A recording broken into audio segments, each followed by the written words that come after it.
तो DPP number 4 में जो तुम लोगों के डाउट्स थे उस पर डिस्कशन कर लेते हैं। कुछ कुछ डाउट्स तो देखो ठीक है, बट कुछ कुछ ऐसे हैं जो अगेन बन सकते थे, थोड़ा सा ध्यान देते अगर तो, बट फिर भी बहुत कम है। इस बात की मुझे खुशी है कि चलो ठीक है, थोड़ा थोड़ा इम्प्रूवमेंट तो है। सबसे पहले क्वेश्चन नंबर 90 है, उसके बाद 92 है। ठीक है, ग्राफ प्लॉट करने वाला वो सवाल है तो उसको आखिरी में डील करेंगे, पहले 92 में आ जाते हैं।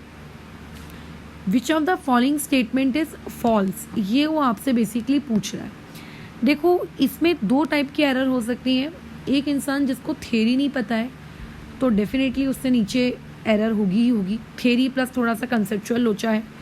दूसरी टाइप की एरर ये हो सकती है कि बंदे को फॉल्स ही नहीं लिखा है। बताओ हमारी मेंटालिटी कैसी होती है, हम करेक्ट ढूंढने जाते हैं, पर ध्यान दिया करो फॉल्स भी देखना होता है।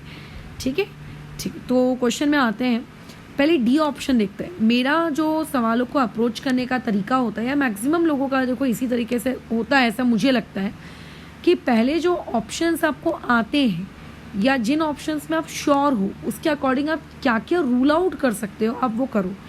तो जैसे कि डी ऑप्शन पे पहले मैं बात करती हूँ। द गैस कांस्टेंट, कौन होता है यार गैस कांस्टेंट? आर को कहते हैं पर मॉलिक्यूल, यानी कि divided by Na, is known as Boltzmann constant Kb।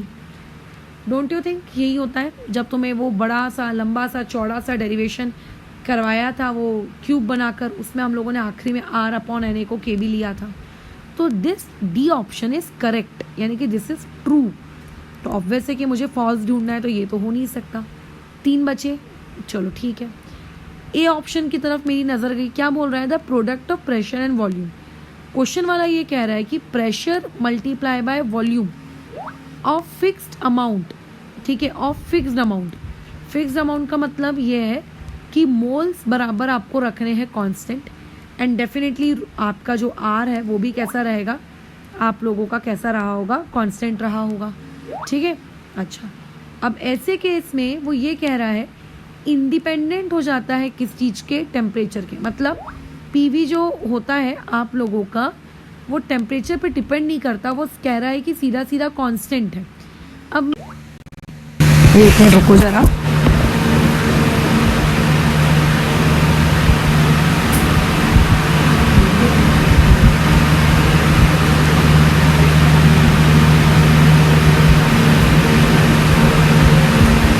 ठीक है। तो ऐसे केस में वो ये कह रहा है कि प्रेशर और वॉल्यूम का प्रोडक्ट, यानी कि पीवी की वैल्यू टेम्परेचर पे डिपेंड नहीं करेगी। ये क्या बकवास है यार? अगर आप कांस्टेंट टेम्परेचर ले नहीं रहे हो, है ना, पीवी इक्वल टू क्या होता है? एनआरटी होता है। तो आपने तो सिर्फ और सिर्फ आर और एन को कांस्टेंट लिया, यानी कि पीवी तो टी पे डिपेंड करना चाहिए, और यहाँ पे उसने वर्ड लिख के रखा है इंडिपेंडेंट। इसका मतलब वो गलत कह रहा है ना, वो डिपेंड करेगा आप लोगों का टेम्परेचर पे। तो इसीलिए जो पहला वाला ऑप्शन है वो फॉल्स है, और बेसिकली हमें फॉल्स ढूंढना था इसलिए। बट बाकी ऑप्शंस को भी बात कर लेते हैं। अलग अलग गैसेस के डिफरेंट मॉलिक्यूल्स जो होंगे उनकी सेम काइनेटिक एनर्जी होगी किसी भी पर्टिकुलर टेम्परेचर पर। What is the formula of kinetic energy? 3/2 kBT। अब मुझे बताओ यहाँ पे ये काइनेटिक एनर्जी सिर्फ और सिर्फ किस पे डिपेंड कर रही है? टेम्परेचर पे। मॉलिक्यूलर मास पे तो डिपेंड कर ही नहीं रही कि गैस अगर बदल जाएगी तो अलग गैस हो गई तो अब तो इसकी काइनेटिक एनर्जी डिक्रीज हो जाएगी फिर। तो इसका मतलब बी ऑप्शन सही है ना। पढ़ाते वक्त भी तुमको बताए थे कि काइनेटिक एनर्जी हमको कई बार ऐसा लगता है कि मॉलिक्यूल टू मॉलिक्यूल वेरी करेगी, बट एवरेज काइनेटिक एनर्जी सभी लोगों की कैसी रहती है? सिर्फ टेम्परेचर पे डिपेंड करती है और किसी पर भी नहीं। अच्छा, सी ऑप्शन में क्या बोला है कि गैस इक्वेशन। देखो 2 गैस इक्वेशन होती है, आइडियल और रियल।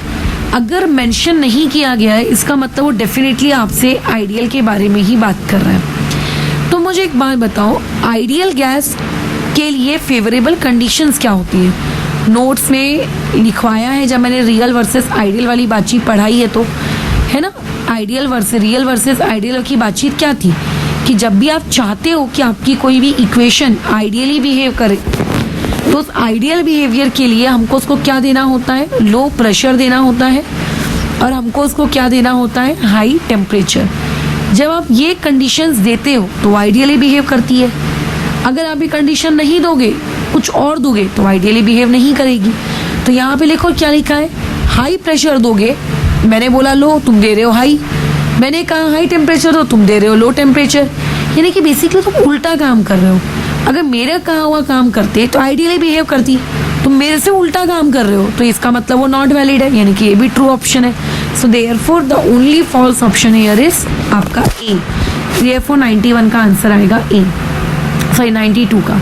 ठीक है, अच्छा 98 भी कर लेते हैं। न्यूमेरिकल प्रॉब्लम है, इसका अटेम्प्ट मुझे भेजा हुआ है, इसका देखना है बस मुझे कि इसमें कैलकुलेशन एरर कहाँ हुई है उससे। देखो 100 वाला जो बेसिकली क्वेश्चन है ना, वो आप इससे सॉल्व कर सकते हो। अगर किसी ने 103 किया है तो 100 ना बने, ये कैसे पॉसिबल है? मेरे को तो थोड़ा आश्चर्यचकित लग रहा है मामला। आपको इसने पूछा है कि रूट मीन स्क्वायर स्पीड का फॉर्मूला क्या है। कॉपी में लिखवाए हैं तुमको चीज़ें, शायद याद होगी तुम्हें, है ना? तो कॉपी में अगर चीज़ें लिखवाए हैं तो फॉर्मूला क्या लिखवाए हैं तुमसे? What is RMS? जो पहला पार्टिकल है उसकी स्पीड का स्क्वायर, जो दूसरा पार्टिकल है उसकी स्पीड का square, dot dot dot dot जितने भी पार्टिकल्स हैं divided by number of particles कितने हैं। यहाँ पे एक पार्टिकल की स्पीड कितनी है? 2, तो कितना हो जाएगा? अंडर रूट 2 का स्क्वायर 4, 3 का स्क्वायर 9, 4 का स्क्वायर 16, 5 का स्क्वायर 25। ठीक है, डिवाइडेड बाय बोलो कितने पार्टिकल्स है? 4। बताइए, सॉल्व करिए कितना आ जाएगा। ये 16 और 9 ये भी 25 होता है, तो 25 और 25 50, 50 और ये 54 डिवाइडेड बाय 4। अब एक स्टूडेंट ना जल्दबाजी में क्या करेगा, इसको चलो मान लेते हैं मैं काट देती हूँ, तो आंसर आता है 27/2, इसको मार्क करके आ जाएगा। बट ध्यान दो इसके ऊपर अंडर रूट लगा है, तो ये ऑप्शन नहीं होगा। फिर क्या ऑप्शन होगा? इसी को थोड़ा और सिंप्लीफाई करो, अंडर रूट ऑफ 54 का वैसे ही रखो, 4 को बना दो 2। सो ये होगा आपका करेक्ट आंसर। ठीक है, 100 का बोलो कितना? डी। तो देखो ये तो मतलब मैथ्स का सवाल था, केमिस्ट्री भी नहीं थी। ये देखो 100 का डी। तो आई जस्ट डोंट नो कि ये डाउट तुम्हें कैसे आया, पता नहीं क्या तुम लोगों ने अंडा दिया होगा इसमें। 106, 107 और 108 सभी तुम लोगों के डाउट हैं। अच्छा चलो ठीक है, एक एक करके डील कर लेते हैं। यू पहले 108 में बात कर लेते हैं। आपको URMS किसी एक पर्टिकुलर गैस की इतनी दी हुई है, मतलब बेसिकली आपको URMS की वैल्यू दी हुई है 30√R, है ना? R की पावर अगर 1/2 है तो इतना तो लिख ही सकती हूँ मैं। 27 डिग्री सेल्सियस की बातचीत हो रही है।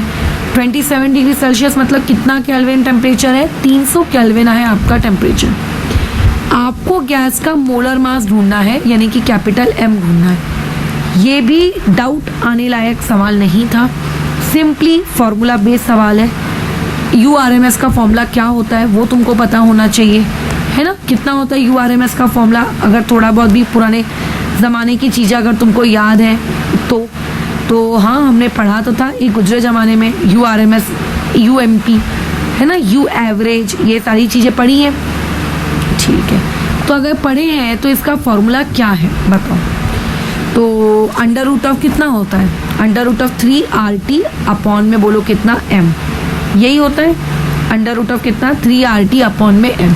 3RT अपॉन में M। देखो अंडर रूट ऑफ R और अंडर रूट ऑफ R तो गया, यानी कि मैं ये लिख सकती हूँ under root of 3T divided by under root में ही M इक्वल टू 30। अगर मैं स्क्वायर रूट हटाना चाहती हूँ तो ये 3T अपॉन M हो जाएगा और यहाँ पे हो जाएगा 30 का स्क्वायर, यानी कि 900। अब टेम्परेचर मुझे कितना दिया है? 300, यानी कि मैं टेम्परेचर की वैल्यू कितनी पुट करूँगी? 300।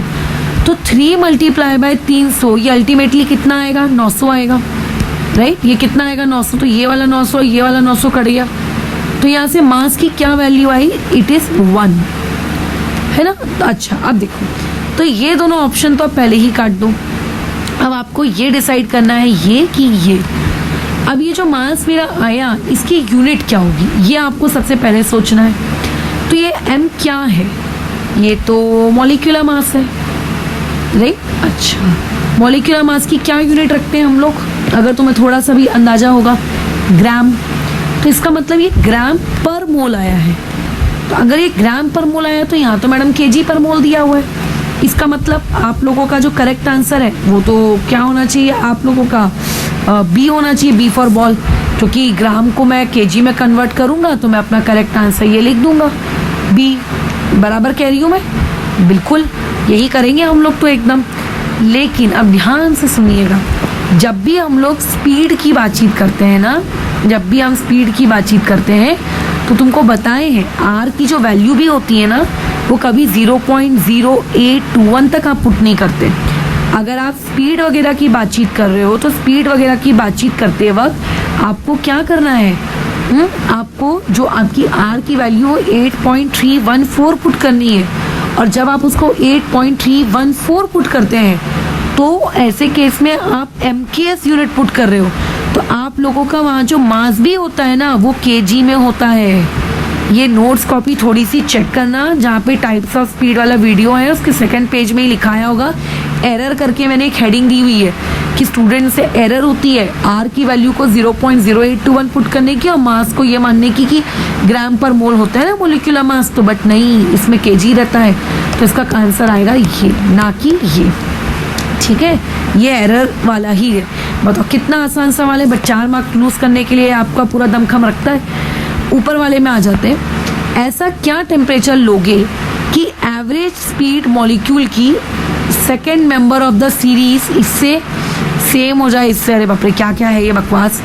ठीक है, second member of the series, ये किस चीज की सीरीज है भाई, पहले तो आपको ये पता होना चाहिए। CnH2n किस चीज का जनरल फॉर्मूला होता है, अल्काइन का। इस अल्काइन का सेकेंड मेंबर, अब तुम्हें ये पता होना चाहिए महान प्राणियों, अल्कीन और अल्काइन कार्बन नंबर 1 से यानी कि n बराबर 1 से शुरू नहीं होते, क्योंकि इनको डबल बॉन्ड या ट्रिपल बॉन्ड बनाना है ना 2 कार्बन के बीच में, तो इनको पहला ही मेंबर इनका एटलीस्ट 2 कार्बन का होता है। तो इनका जो दूसरा मेंबर होगा उसमें n की वैल्यू बोलो कितनी रही होगी, जरूर 3। ठीक है, तो यहाँ से मेरे को फॉर्मूला मिल गया, इनकी बेसिकली बात की जा रही है इसकी, इसीलिए वो सारी की सारी क्या दी हुई थी, इंफॉर्मेशन आपको दी हुई थी। इसका मॉलिक्यूलर मास निकाल लेंगे तो कितना आ जाएगा 42, और इसका तो तुम जानते ही हो कितना, बोलो 71। दोनों का टेम्परेचर सेम रखने को कह रहा है 627। अच्छा नहीं, अलग रखने को कह रहा है, सॉरी, एट व्हाट टेम्परेचर, वही तो पूछ रहा है कि दोनों का एवरेज स्पीड सेम हो जाना चाहिए। तो एवरेज स्पीड का फॉर्मूला बताइए क्या होगा, 8RT अपॉन में बताइए कितना, pi capital M, under root में कितना 8RT अपॉन में पाई M। यानी कि आप ये चाहते हो कि क्लोरीन का निकाला हुआ एवरेज स्पीड और आप लोगों के C3H6 का निकाला हुआ स्पीड दोनों क्या हो, सेम। देखो अंडर रूट तो दोनों तरफ के कट गए, 8R पाई सब कट गया, सिर्फ टेम्परेचर। तो C3H6 का कितना टेम्परेचर हम रखें, ये तो हमको पूछ रहा है वो उस क्वेश्चन में, है ना। अपॉन में उसका मॉलिक्यूलर मास, तो वो कितना है बताओ, 12 1 12, 12 2 24, 12 3 36, 36 प्लस 6 आप लोगों का 42, तो ये आ गया 42। इसका यहाँ पे अपॉन आ जाएगा, बोलो कितना, 71। अच्छा ये वाला टेम्परेचर ध्यान रखिएगा, केल्विन में कन्वर्ट करना ना भूलें, यहाँ पे गड़बड़ होगी, तो इसका आ जाएगा 900। अब देखो तुम्हें सिर्फ कैलकुलेशन करनी है और कुछ भी नहीं। अब मेरे को सही में नहीं पता कि इसमें तुम लोगों का क्या नहीं बना इसमें, क्योंकि अगर इतने आसान सवाल नहीं बना पा रहे हो तो कैसे चलेगा, हाँ ऐसा नहीं काम चल पाएगा तुम्हारा। चलो कैलकुलेशन मैंने कर ली, सो इस कैलकुलेशन का आंसर समथिंग 532.39 केल्विन के आसपास आएगा। अब अपना ऑप्शन चेक करो, क्या केल्विन में ही दिया है क्या, हाँ देखो ये 532 वाला दिख रहा है, चेक करो 107 का आंसर क्या है, 107 का आंसर सी, ये देखो। और मैं अपना भी आया कितना है बताओ, अपना भी तो सी आया है, तो करेक्ट आंसर है सी। ये ऐसे करेंगे, ध्यान रखना ये जो सेकंड मेंबर, ये जो CnH2n ये इसीलिए दिया है क्योंकि यहाँ पे स्टूडेंट से एरर होती है, उसको लगता है कि सेकंड मेंबर मतलब n बराबर 2, बट n बराबर 2 नहीं होगा, क्योंकि अल्कीन या फिर अल्काइन के लिए जो पहली ही उनका मेंबर होता है ना, वो काहे से शुरू होता है, 2 कार्बन से। आपका जो पहला अल्कीन होता है वो क्या होता है, CH2 डबल बॉन्ड CH2। तो बताओ यहाँ पे n की वैल्यू कितनी है, 2, क्योंकि 2 कार्बन है। एक कार्बन का क्या कभी अल्काइन या कभी अल्कीन पॉसिबल है क्या, नहीं है ना पॉसिबल। फिर ठीक है, चलो नेक्स्ट सवाल में आते हैं। आपको दिया हुआ है मोस्ट प्रोबेबल स्पीड 8 ग्राम के हाइड्रोजन की इतनी है, ठीक है। एवरेज काइनेटिक एनर्जी बतानी है, नेग्लेक्ट करना है रोटेशनल एंड वाइब्रेशनल। देखो भाई वैसे भी तुम लोगों को रोटेशनल और वाइब्रेशनल है नहीं सिलेबस में। एवरेज काइनेटिक एनर्जी एक ही चीज पर डिपेंड करती है, 3/2 kBT। kB तो एक आप लोगों का बोल्ट्जमैन कांस्टेंट है ना। बोल्ट्जमैन कांस्टेंट की तो वैल्यू भैया फिक्स होती है, उसको तो मैं चेंज करूंगी नहीं कि वो तो चेंज हो रही है ना मैडम, लेकिन आप तो बताइए, तो वो तो ऐसा होगा नहीं। अच्छा उसके अलावा बात आती है टेम्परेचर की, तो टेम्परेचर इस बार दिया है क्या, नहीं टेम्परेचर नहीं दिया। तो टेम्परेचर नहीं दिया है तो क्या हो गया, उसके बदले में ये इन्फॉर्मेशन दी हुई है ना। मोस्ट प्रोबेबल स्पीड यानी कि UMP ये कितना होता है। अभी हम लोगों ने एवरेज स्पीड की बात कर ली है ना, हम लोगों ने नीचे में RMS स्पीड की बात कर ली। तो अब तुम लोगों को जो आपका ये मोस्ट प्रोबेबल MP वाली जो स्पीड है इसके बारे में भी पता होगा ही होगा, कौन होती है, कितना होती है। अच्छा चलो देख लेते हैं। तो मोस्ट प्रोबेबल स्पीड का फॉर्मूला बताइए कितना होता है, अंडर रूट ऑफ आप लोगों का कितना 2RT अपॉन में कैपिटल M। तो ये 2 ये R ये T दिया है क्या, नहीं T तो हमको निकालना है। फिर यहाँ से जो T निकालेंगे ना, इस T को जाके हम लोग पुट करेंगे यहाँ पे, ठीक है, अपॉन में कैपिटल M। अब देखो इसको ना यहाँ खिचड़ी मच जाएगी, थोड़ा मैं क्लियरली सॉल्व कर लेती हूँ, नहीं तो गलत हो जाएगा फालतू के। 200 मीटर प्रति सेकंड दिया है, तो 200 equal to under root of 2 times of R। ध्यान रखना मैंने अभी अभी बताया R की वैल्यू गलती से भी 8.314 मत, सॉरी 0.0821 मत पुट कर देना। तो ये कितना आएगा आपका 8.314 अपॉन में कितना आएगा मॉलिक्यूलर मास। क्वेश्चन में आपको मॉलिक्यूलर मास तो दिया ही नहीं है, सही कह रहे, क्वेश्चन में तो आपको मॉलिक्यूलर मास दिया ही नहीं है कि दिया है। क्वेश्चन रीड करिए, जब आप रीड करेंगे तब आपको पता चलेगा कि क्या दिया है क्या नहीं दिया है। चलो आ जाओ, क्या दिया है 8 ग्राम का हाइड्रोजन है आपके पास, ठीक है 8 ग्राम का हाइड्रोजन, और उस 8 ग्राम के हाइड्रोजन का हमको मॉलिक्यूलर मास होना। तो आपके पास अगर एक हाइड्रोजन है तो उस एक पर्टिकुलर हाइड्रोजन का कितना होता है, उस एक हाइड्रोजन का आपका आ जाता है कितना, एक, तो 2 हाइड्रोजन है तो 2 का कितना हो जाएगा, 2 का हो जाएगा आपका 2, तो बस यहाँ पुट कर दो। चलो ये 2 और ये 2 कट गया, अब स्क्वायर कर लेते हैं। अगर स्क्वायर करोगे तो देख लो क्या आ जाता है आप लोगों के पास कहानी। चलिए आ जाओ, 400 इक्वल टू कितना 8.314 मल्टीप्लाई बाई T। अब देखो जब ये चैप्टर पढ़ाए थे, ये पार्ट पढ़ाए थे, तब तुम्हें बताया था कि 8.314 को आप एक एवरेज ले सकते हो, मतलब अप्रोक्सीमेटली आप 8.314 को क्या ले सकते हो 25/3 पढ़ाते वक्त बताए हैं। तो अगर 25 का टेबल का मैं प्रयोग करूँ तो 25 वंजा हो जाएगा, 25 वंजा कितना बचेगा यहाँ पे आपका 15 यानी कि 150 यानी कि 6 16। तो यहाँ से टेम्परेचर आ गया 48। थोड़ा अजीब नहीं लग रहा, कुछ गलती नहीं हुई है, बहुत बड़ी गलती हुई है। डिनोमिनेटर में भैया जो मॉलिक्यूलर मास है, अभी भी मैंने बताया था केजी में होना चाहिए, तो ये ग्राम में है, इसको कन्वर्ट करिए केजी में, ऐसे, ठीक है, ये ऐसे कन्वर्ट होगा।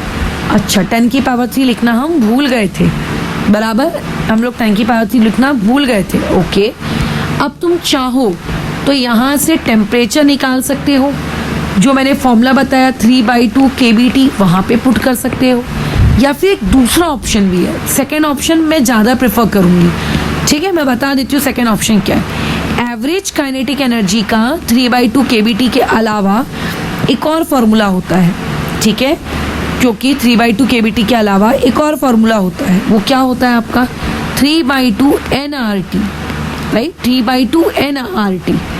अब यहाँ पे n कितना है, क्वेश्चन में साफ साफ बोला है 4 ग्राम, तो 4 ग्राम डिवाइडेड बाय आपका 2, बोलो कितना, अच्छा 4 ग्राम है कि 8 ग्राम है, एक मिनट 8 ग्राम है, sorry 8 gram divided by 2 moles आ जाएंगे। R की वैल्यू पुट करेंगे, T की वैल्यू पुट करेंगे, हट कौन करेगा, कोई मत करो, पगले लोग करेंगे, हम नहीं करेंगे, हम स्मार्ट हैं। तो इस क्वेश्चन में हम थोड़ा सा मॉडिफिकेशन कर देते हैं, इस R को वैसे का वैसे ही रहने दो, है ना। अच्छा तो अगर R को मैडम वैसे ही रहने देंगे तो यहाँ पे R दिखेगा, ऊपर में क्या दिखेगा, कुछ भी नहीं दिखेगा, नीचे में क्या दिखेगा 10 की पावर -3 दिखेगा। 10 की पावर -3 को यहाँ ले आओ, बोलो कितना आंसर आ जाएगा, ये अभी 10 की पावर -3 यहाँ आएगा, तो ये हो जाना है आप लोगों का आंसर। 10 की पावर -3 को यहाँ लेकर आ गए, कितना 200 था ना, अच्छा मैंने स्क्वायर भी गलत कर दिया था, सॉरी, ये आएगा स्क्वायर, यानी कि T आ जाएगा, RT की वैल्यू आ जाएगी यहाँ से, बोलो कितनी 40। फिर उसके बाद RT की जगह यहाँ सीधा 40, तो ये आपका 1, ये आपका 10, 8 3 24, बेसिकली एवरेज काइनेटिक एनर्जी कितनी आ गई 240 जूल। तुम्हारे पास दोनों ऑप्शन था, तुम R की वैल्यू पुट करके टेम्परेचर निकाल के वैसे भी जा सकते थे। इसका करेक्ट आंसर है बी। तो 106 का देखो करेक्ट आंसर क्या है तुम लोगों के पास, 106 का correct answer is B, B for ball, ठीक है। तो ये डन हो गया। उसके बाद 113 और 116 डाउट है, उस पर पहले बात करते हैं। देखो एवरेज स्पीड आपको इतनी दी हुई है, ठीक है, टी की वैल्यू क्या है? क्या सवाल पूछ रहे हो तुम लोग भी? हाँ, ये क्या कोई पूछने लायक सवाल है क्या? क्या होता है एवरेज स्पीड का formula? Under root of 8 RT upon में pi capital M equal to, अभी आपको ये क्वांटिटी 28 अपॉन 88 मल्टीप्लाई बाय 10 की पावर 3 दी हुई है, बराबर। अच्छा, इसमें ये चीज़ क्लियरली लिखी नहीं है कि वो 10 की पावर 3 वो रूट का पार्ट है कि वो रूट का पार्ट नहीं है। यहाँ पे उसका ना एक्चुअली बताया नहीं है उसने। चलो खैर कोई दिक्कत नहीं है, देख लेंगे जो भी होगा, सॉल्व करके देख लेते हैं, कुछ ना कुछ तो हम लोगों को आइडिया पता चलेगा ही ना। अच्छा, CH4 यानी कि ये हो जाएगा आपका 16, है ना। अच्छा, थोड़ा प्यार से कैलकुलेशन कर लेते हैं ऊपर। अंडर रूट ऑफ 8 वैसे का वैसी, R की जगह जैसा मैंने बताया था 25/3, टेम्परेचर वैसे का वैसी, अपॉन में पाई की वैल्यू 22 अपॉन में 7, जो 7 को यहाँ ना लिख के ऊपर भेज देते हैं, ये लो यहाँ आपका 7 है ना। नीचे में क्या रह जाएगा? Molecular mass. गैस कौन सी दी हुई है? मीथेन दी हुई है, बराबर। अच्छा, मीथेन का मॉलिक्यूलर मास कितना है आपका? 16, बट याद रखना kg, तो 10 की पावर -3 आएगा। तो अगर 10 की पावर -3 यहाँ लिख दिया और इक्वल टू में आपको क्या दिया हुआ है? अंडर रूट में 28/88 मल्टीप्लाई बाय 10 की पावर, बोलो कितना? मल्टीप्लाई बाय 10 की पावर बताओ कितना? 3। अब यहाँ पे ना एक थोड़ी सी दिक्कत है, ये जो 10 की पावर 3 है मेरे हिसाब से तो ये रूट के अंदर ही होना चाहिए, क्योंकि अगर रूट के अंदर रहेगा तो काटने में हम लोगों को क्या होगी? आसानी होगी। बट यहाँ पे ना ये थोड़ा सा रूट के बाहर की तरफ दिख रहा है कि ये रूट का हिस्सा नहीं है, ऐसा दिख रहा है हम लोगों को कि रूट का हिस्सा नहीं है। तो पहले एक काम करती हूँ मैं कि इसको रूट का हिस्सा मैं मान कर चलती हूँ कि देखती हूँ ये रूट का हिस्सा है। अगर ये रूट का हिस्सा है, इमेजिन, तो ये 10 की पावर 3 और ये कट जाएगा, क्योंकि ये बेसिकली ऊपर जाएगा तो 10 की पावर 3 ही होगा, है ना। तो अच्छा ठीक है, 8 1 8 2 बराबर, ठीक है। और क्या है आप लोगों के पास? नीचे मेरे को 22 × 2 44 क्रिएट होगा, 44 1 और ये 44 2 2 1 2 14 मानते हो। अच्छा, उसके अलावा 7 1 7 2 तो बेसिकली बचा क्या? ऊपर में बचा 25t, नीचे में क्या बच रहा है? अंडर रूट के साथ डिनोमिनेटर में 3 बच रहा है, ठीक है। अच्छा, इक्वल टू में इस तरफ क्या बच रहा है? इधर बच रहा है 2 अंडर रूट ऑफ 2। आप स्क्वायर कर लो दोनों तरफ, तो 3 2 6, ठीक है, डिवाइड बाय 25 इक्वल्स टू कितना आ जाएगा? t। ये तो बहुत छोटी वैल्यू आएगी यार। अच्छा, इसका मतलब उसको बेसिकली हमको रूट में नहीं लेना चाहिए था, फिर भी देख लेते हैं। 6 डिवाइडेड बाय 24, टेम्परेचर यहाँ से आएगा 0.24 केल्विन। अगर मैं अंडर रूट ऑफ 3 को 10 की पावर 3 को अंदर लेती हूँ रूट के, तो ये मानते हुए कि क्वेश्चन में कोई मिस प्रिंटिंग है, अगर मैं ऐसा मान के चलूँ तो ठीक है। और अगर मैं इसमें से अब इसको डिग्री सेल्सियस में अगर मैं कन्वर्ट करूँ तो डिग्री में इसका आंसर इतना आ रहा है, माइनस में ये इतना आ रहा है इसका आंसर -272। तो देखो कोई भी आंसर उस रेंज में नहीं है, राइट। तो इसका मतलब ये 10 की पावर 3 अंदर लेने वाला ऑप्शन एक्चुअली कैसा है? बेकार ऑप्शन है, उसको आप बाहर लो और बाहर रख कर ही आप उसको बेसिकली क्या करो? सॉल्व करो। चलो ठीक है, कितना हो जाएगा? अंडर रूट ऑफ 8 RT, तो RT की वैल्यू में 25/3।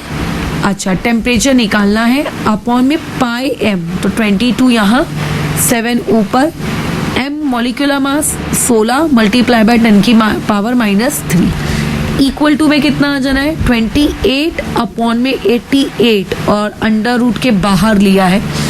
देखो कैंसिल आउट करो, 21 1 22 ये हो जाएगा। उसके बाद 4 1 ये 4 4 यहाँ पे आ गया, 4 1 ये 4 2 हो गया।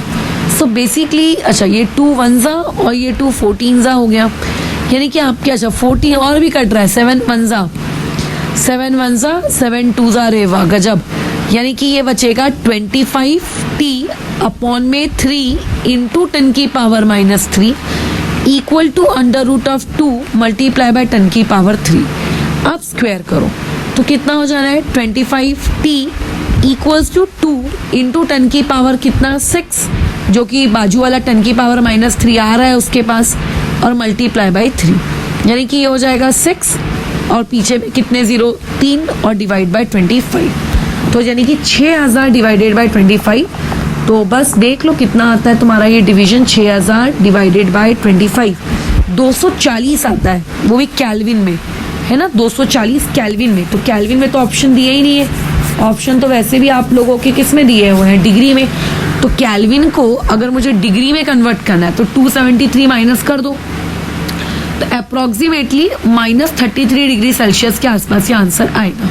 तो ये देखो 33 के आसपास का आंसर ये रहा। तो 116 का जो करेक्ट आंसर है वो कितना है, बी। तो 116 का बी, ये देखो इसमें भी देखो ये डाउट पूछने लायक डाउट नहीं था, ये आप कर सकते थे। आगे बढ़ते हैं। At constant volume and temperature condition the rate of diffusion this and this having densities this and this are related by. ये किस टॉपिक का सवाल है, ये रेट ऑफ डिफ्यूजन वाले टॉपिक का सवाल है। तो तुम्हें रेट ऑफ डिफ्यूजन का जो जनरल फॉर्मूला है, जनरल फॉर्मूला वो याद होना चाहिए, ठीक है। वो ऐसा रट्टू होता नहीं कि √m2/m1 के बराबर होता है, ये वो फलाना ढिमका नहीं। जनरल फॉर्मूला जो तुम्हें रेट का बताए थे, रेट का जनरल फॉर्मूला जो बताए थे, अगर तुम्हें वो याद है तो तुम डेफिनेटली सवाल को कर सकते हो। अगर तुम्हें जनरल फॉर्मूला याद नहीं, अगर तुम रट के बैठे हो कि नहीं मैं तो रट्टू तोता के जैसे सिर्फ एक फॉर्मूला याद रखूंगा कि वो इनवर्स होता है मॉलिक्यूलर मास के, तो फिर वो चीज़ बिगड़ जाएगी। बताओ क्या था जनरल फॉर्मूला?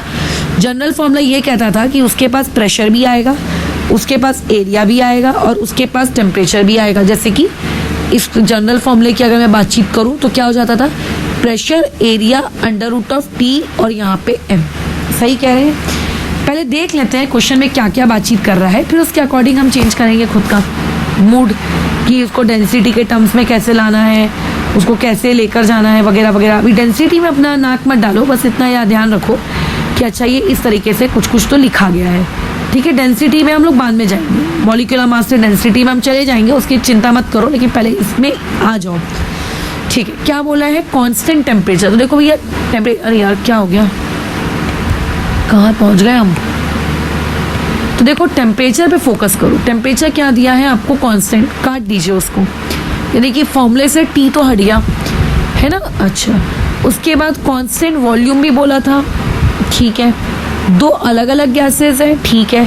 देखो एरिया आपको कांस्टेंट मान के चलना पड़ेगा, नहीं मानोगे तो कैसे चलेगा, कांस्टेंट तो मान के चलना ही पड़ेगा आपको दोनों का एरिया, ओके ठीक है। तो यहाँ से R1/R2 कितना आएगा, P1/P2 और √ में M2/M1, डन, ठीक है। PV = nRT होता है, N constant, R constant, T constant, volume भी आपका कांस्टेंट, ठीक है, वॉल्यूम भी आपने कांस्टेंट कर दिया, ठीक है, डन। अब एक और बातचीत, मुझे एक बात बताइए कि डेंसिटी का और रेट का आपस में क्या रिलेशनशिप होता है, इनवर्स, यानी कि R1/R2 को अगर मैं ये पूछूंगी कि क्या रिलेशनशिप है रो के साथ, तो ये होता है ρ2/ρ1 बराबर, यही होता है रिलेशनशिप। R1/R2 का कैसा रिलेशनशिप होता है रो के साथ, इस प्रकार का रिलेशनशिप होता है। तो इससे तो सीधा सीधा क्वेश्चन आ जाता। तो यहाँ पे ये सब तामझाम क्या दिया है, ये स्क्वायर, ये 1/2, ये 1/2, ये वो फलाना ढिमका, ये सब क्या है, ये सब की नौटंकी यहाँ पे आपकी क्या डाल दी गई है। तो इसका मतलब तुम्हें तुम्हारे जो डिफ्यूजन वाला जो नियम है, जो फॉर्मूलेज है, उन फॉर्मूलोज को थोड़ा सा क्या करना पड़ेगा, मॉडिफाई करना पड़ेगा। इस तरीके से मॉडिफाई करना पड़ेगा कि आपके पास सिर्फ डेंसिटी के टर्म्स में आंसर बचे, ठीक है। उसमें प्रेशर और वो जो मॉलिक्यूलर मास है ना, वो आपका प्रेशर और वो मॉलिक्यूलर मास आप लोगों का नहीं आना चाहिए। अच्छा, तो कैसे हटाएं उस पर्टिकुलर चीज़ को, बताओ, दिमाग लगाओ, सोचते हैं क्या है ये वाली चीज़। ये जो क्वेश्चन है ये आप लोगों का IIT JEE 1993 का है ये सवाल, ठीक है। 1993 में आपको ये सवाल देखने को मिलेगा IIT JEE का। अच्छा, कैसे करेंगे इसमें, अब अटक गई गाड़ी हमारी। तो देखो हमने ये तो जाना है कि जो डिफ्यूजन का रेट होता है ना, वो डिफ्यूजन का रेट डायरेक्टली आपके डेंसिटी के ऐसे प्रोपोर्शनल नहीं होता है, ऐसे प्रोपोर्शनल होता है। इस एक्सप्रेशन को अगर मैं ऐसे कर दूं ये पूरा बी के टर्म्स में। तो डोंट यू थिंक ये वाली चीज़ आप लोगों की किसी ऑप्शन से मैच हो रही है? देखो कौन सा ऑप्शन है।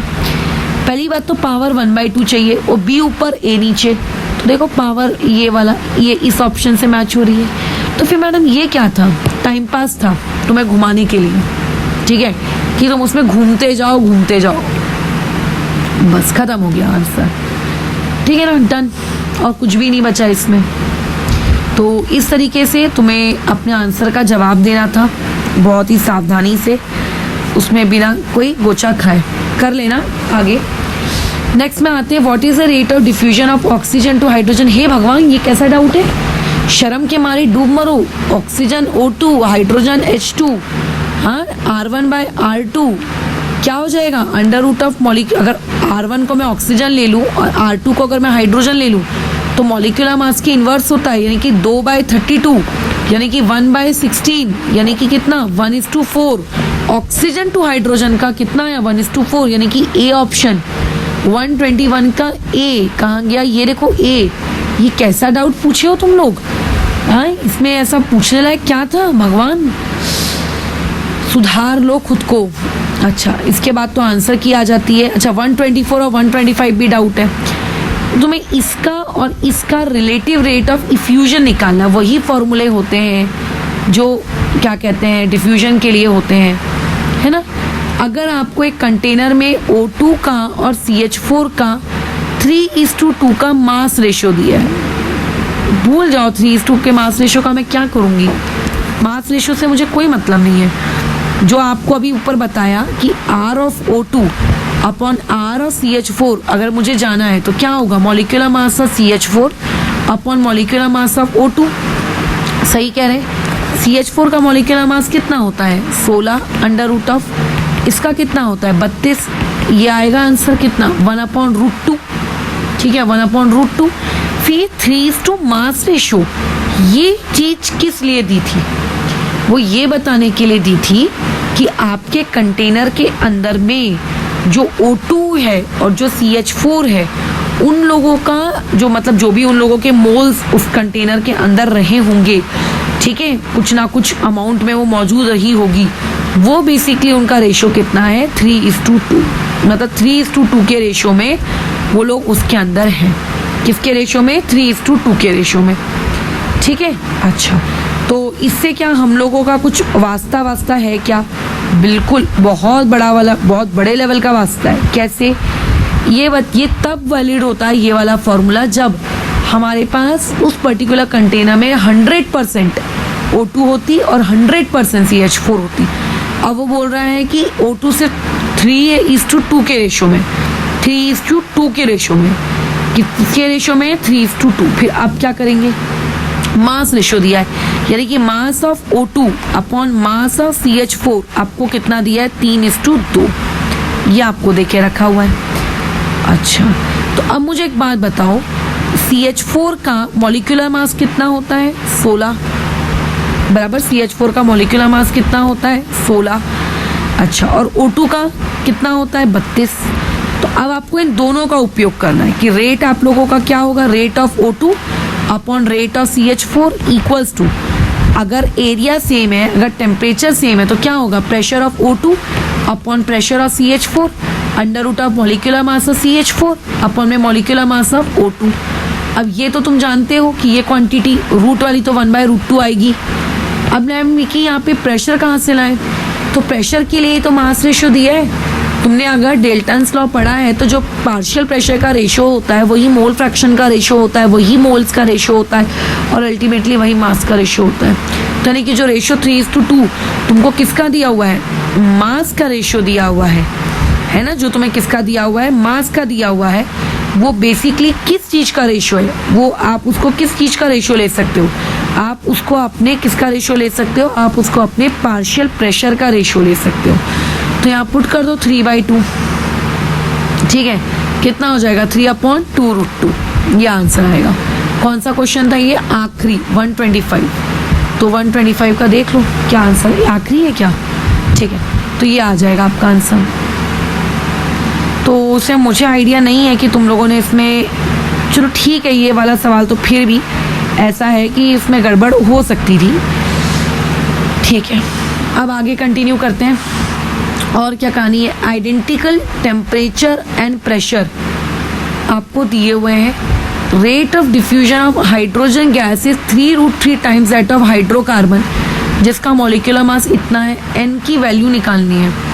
टेम्परेचर कांस्टेंट है, प्रेशर कांस्टेंट है, एरिया तो कांस्टेंट रखना ही पड़ेगा, तो मॉलिक्यूलर मास का देखो इन्वर्स लेना पड़ेगा। देखते हैं गिवन कंडीशन क्या दी हुई है। Rate of diffusion of hydrogen, यानी कि आपको ये कंडीशन दी है, यानी कि जो भी हाइड्रोकार्बन है ये। अच्छा, अब यानी कि कोई मुझसे अगर ये पूछेगा किसका डिफ्यूजन था? हाइड्रोजन गैस का, तो मैं मॉलिक्यूलर मास का इन्वर्स बता सकती हूँ। हाइड्रोकार्बन का मॉलिक्यूलर मास ऊपर आएगा और नीचे हाइड्रोजन का आएगा, जो कि कितना होगा? 2, दैट इज 3√3। दोनों तरफ स्क्वायर ले लो, तो दोनों तरफ स्क्वायर लेने से क्या हो जाएगा? आप लोगों का molecular mass of that hydrocarbon equal to कितना? आपका 3 × 3 यानी कि 9, 9 3 जा 27 और 27 × 2 54। ठीक है। अच्छा, और ये हाइड्रोकार्बन आपको दिया क्या है? CnH2n-2। तो मुझे बताओ, एक कार्बन अगर होता है तो उसका मास कितना होता है? 12 टाइम्स ऑफ n, है ना, प्लस H क्या लिखा है वहां पे? 2n-2। अगर एक H का एक होता है तो 2n-2 का इतना होगा, इक्वल टू 54। तो ये हो गया 14, n इक्वल टू 56।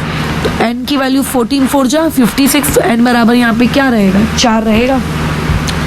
कौन सा ऑप्शन है ये? बी, 124 का बी, 124 का बी। ये देखो, ठीक है, ये भी सवाल देखो कर सकते थे, खैर कोई बात नहीं। आगे और देख लेते हैं और कौन सा क्वेश्चन है। ये दिया है कि एक इलेक्ट्रिक लैंप है जिसके अंदर गैस भरी हुई है, उसकी डेंसिटी इतनी है। ध्यान रखना, डेंसिटी की यूनिट में फेरबदल करना पड़ेगा हमें। After the lamp has been switched on, the pressure increases from इतना टू इतना। What is the increase in URMS? अच्छा, तो डेंसिटी की बात हो गई है यहाँ पर और बात हो गई है प्रेशर की। और after the lamp has been switched on, देखो अगर लैंप को आप स्विच ऑन किए हो तो टेम्परेचर में भी तो चेंज आना चाहिए। खैर, टेम्परेचर के बारे में कुछ बोला नहीं है। एरिया तो देखो फिक्स ही रहेगा। गैस क्योंकि बल्ब के अंदर भरी जा चुकी है और गैस को हम किसी दूसरी गैस से तो रिप्लेस कर नहीं रहे, यानी कि इसका मोलर मास भी क्या है? सेम। तो जो रेट का जनरल फॉर्मूला है, क्या है रेट का जनरल फॉर्मूला? आपका PA/√TM। m तो देखो यहाँ पे सेम रहेगा, नो डाउट, कोई दिक्कत नहीं है। उसके अलावा टेम्परेचर का जिक्र नहीं किया गया है, तो टेम्परेचर को तो हमको देखो सेम रखना ही पड़ेगा। और प्रेशर आप चेंज कर रहे हो, एरिया आपका फिक्स है, तो मतलब इनडायरेक्टली मैं ये कह सकती हूँ कि आपका जो रेट है वो सीधा सीधा प्रेशर पे डिपेंड कर रहा है। कैसे? R1/R2 इक्वल टू P1/P2, है ना। दो प्रेशर आपको दिए हैं और रेट का डेंसिटी के साथ कैसा रिलेशनशिप होता है?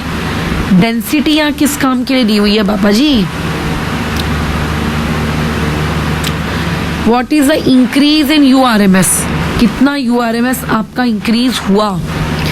तो इंक्रीज इन अगर आपको URMS निकालना है तो पुराना वाला URMS, ओल्ड वाला, माइनस नया वाला URMS, इन दोनों को माइनस करना पड़ेगा और नीचे में क्या लेना पड़ेगा? URMS/ओल्ड। अब ओल्ड वाला URMS कैसे निकलेगा? √ कितना? 3RT/M। तो कैपिटल M 3RT, वो तो सब कॉमन आ जाएगा, सिर्फ टेम्परेचर बचेगा। अच्छा, तो टेम्परेचर के टर्म्स में काम करना गंदगी में हो जाएगा। टेम्परेचर दिया नहीं है तो क्या करें? एक काम करते हैं, URMS का एक फॉर्मूला और बना लेते हैं जो तुम्हारी नोट्स कॉपी में नहीं है। देखो, URMS क्या होता है? √3RT/M।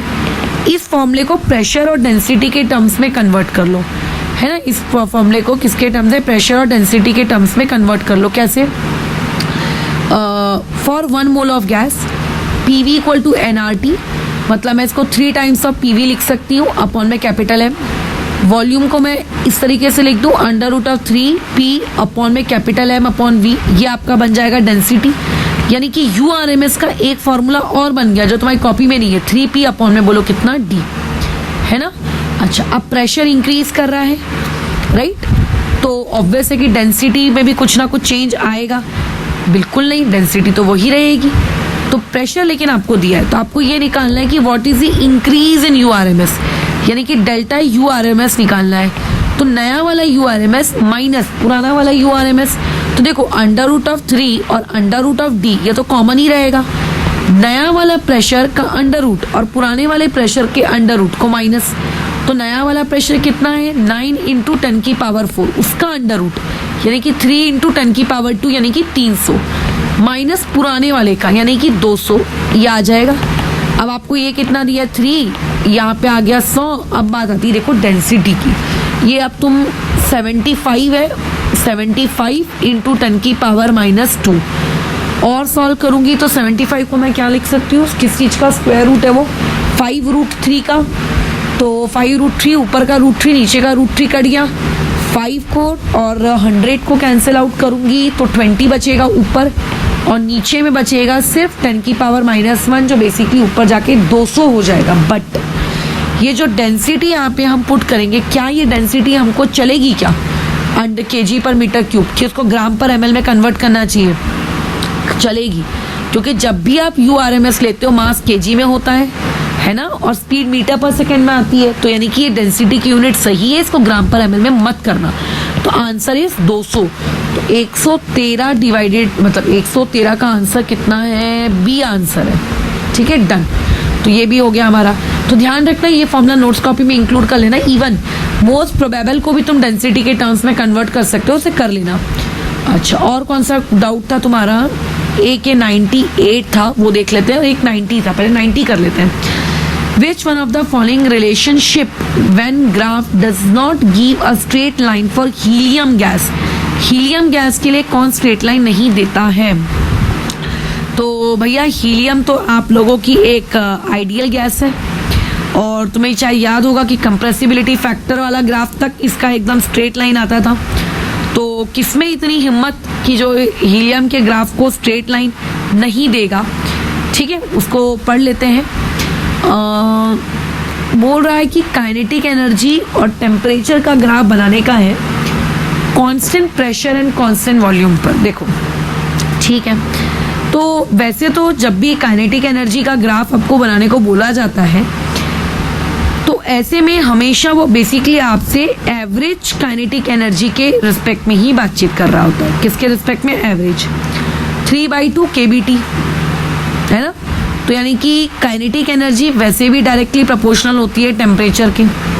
तो ऐसे केस में ठीक है, आप लोगों का ग्राफ साफ साफ दिख रहा है कि एक स्ट्रेट लाइन यहाँ पे तो आएगा ही आएगा। तो इसका मतलब पहला ऑप्शन आप लोगों का स्ट्रेट लाइन नहीं आए, ऐसा तो हो नहीं सकता। तो डी ऑप्शन को तो अपनी लिस्ट से हटा दो, इसका आंसर डी नहीं हो सकता, राइट? ओके। फिर बोल रहा है कि प्रेशर वर्सेस वॉल्यूम का ग्राफ बनाना है, मतलब P वर्सेस V का कांस्टेंट टेम्परेचर और कांस्टेंट मास के लिए। कांस्टेंट मास मतलब मोल्स फिक्स हो जाएंगे, कांस्टेंट टेम्परेचर। तो देखो अगर कांस्टेंट टेम्परेचर कर देती हूँ तो P और V के बीच में इनवर्स का रिलेशनशिप है और ये ग्राफ ऐसा बनता है। तो ये बात तो मैं श्योर हूँ कि सेकेंड वाला स्ट्रेट लाइन नहीं होगा। तो सी ऑप्शन को हटा दो, क्योंकि सी ऑप्शन में सिर्फ 3 लिखा है, 3 के साथ 2 भी तो लिखना चाहिए था, इसीलिए सी हटा दिया। तो अब या तो ऑप्शन ए होगा या तो बी होगा। अब नेक्स्ट बोला है कि V वर्सेस 1/T का ग्राफ बनाना है, मतलब y एक्सिस पे V और इसमें 1/T कांस्टेंट प्रेशर पे। तो देखो PV इक्वल टू nRT होता है, कांस्टेंट प्रेशर, n हटा दो, r हटा दो। तो बेसिकली मुझे क्या करना है, y एक्सिस पर V को रखना है और x एक्सिस पे मुझे 1/T को रखना है। 1/T मतलब मेरे को ये T नहीं चाहिए, मुझे 1/T चाहिए। अब मैं क्या करूं, यहाँ तो लेके मैडम T है, तो डोंट यू थिंक इस चीज को आप ऐसे लिख सकते हो, V equals to constant, T की जगह मैं लिख दूं 1/1/T, लिख सकती हूँ ना, बेसिकली T ही तो कहलाएगा। तो V इक्वल टू क्या आ जाएगा, कॉन्स्टेंट 1/ इस 1/T को मुझे कहाँ प्लॉट करना है, x एक्सिस पे, और V को कहाँ प्लॉट करना है, y एक्सिस पे। यानी कि बेसिकली ये y और 1/x के बीच का हम लोग ग्राफ प्लॉट कर रहे हैं। ठीक है, किसके बीच का, y और 1/x के बीच का। यानी कि इनडायरेक्टली ये वही कहानी बन गई कि x y equal to constant, जो कि यहाँ मैंने बताया था कि P V equal to constant. तो ये भी एक स्ट्रेट लाइन नहीं आएगा। तो इसीलिए इसका करेक्ट आंसर क्या होगा, सेकेंड और थर्ड। और सेकेंड और थर्ड किस ऑप्शन में दिया है आपको, बी ऑप्शन में दिया, इसलिए इसका करेक्ट आंसर आएगा बी।